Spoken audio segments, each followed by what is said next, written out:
قرآن academy گماک پہ اپنے خیالات کا اظہار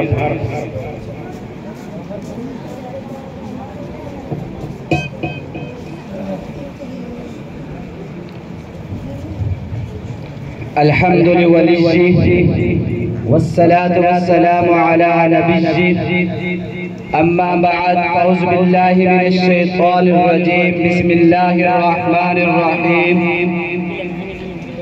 ایک آیت قرآن کی تلاوت کرنا، ایک آیت قرآن کی تلاوت کرنا، جان پر پھیل کر اظہار صداقت کرنا، شہدائے اسلام نے بتایا ہے بزبان جرم زندگی کیا ہے تمنا شہادت کرنا۔ اے وطن تجھ سے نیا عہد وفا کرتے ہیں، اے وطن تجھ سے نیا عہد وفا کرتے ہیں، مال کیا چیز ہے ہم جان فدا کرتے ہیں، سرخ ہو جاتی ہے جب صحنے چمن کی مٹی، اسی مقام پہ تب پھول کھلا کرتے ہیں۔ میرے معزز سامعین اور میرے ہم مکتب طالب علم ساتھیوں، معززین علاقہ، مدرسہ جامعہ سیدنا صدیق اکبر میں آنے والے معزز مہمانان گرامی، السلام علیکم ورحمۃ اللہ وبرکاتہ۔ آج جس موضوع سخن پر لب کشائی کرنے کا موقع ملا ہے وہ ہے 14 اگست 1947 کا دن، ہمارا آزادی کا دن ہے۔ یہ آزادی بڑی ہمت اور جرت کے ساتھ ملی ہے۔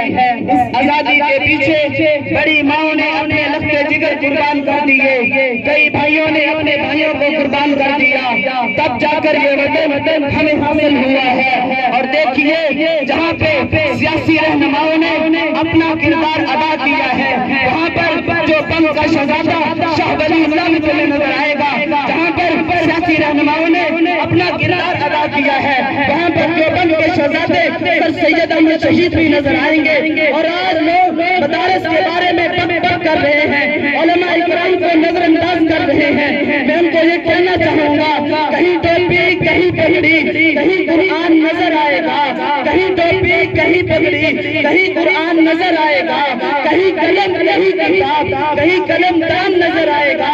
اے ہمیں مشکوک نظروں سے دیکھنے والے سنو، ہمارا سینہ چاک کرو تمہیں پاکستان نظر آئے گا۔ یہ ہے ہمارا پاکستان۔ میرے معزز سامعین، پاکستان میں سب سے بڑے صغیر میں آزادی کا پہلا نعرہ شاہ ولی اللہ نے اپنے دور میں لگایا۔ انہوں نے اپنے دور کے اندر افغانستان کے بادشاہ احمد شاہ ابدالی کو ختم کر مسلمانوں کے معاملے میں مدد چاہی۔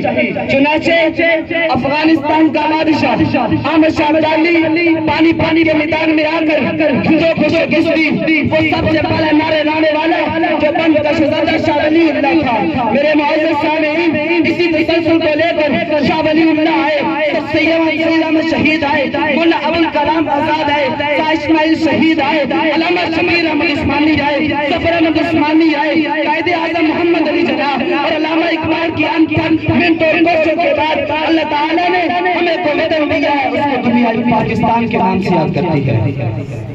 وآخر دعوانا الحمدللہ رب العالمین۔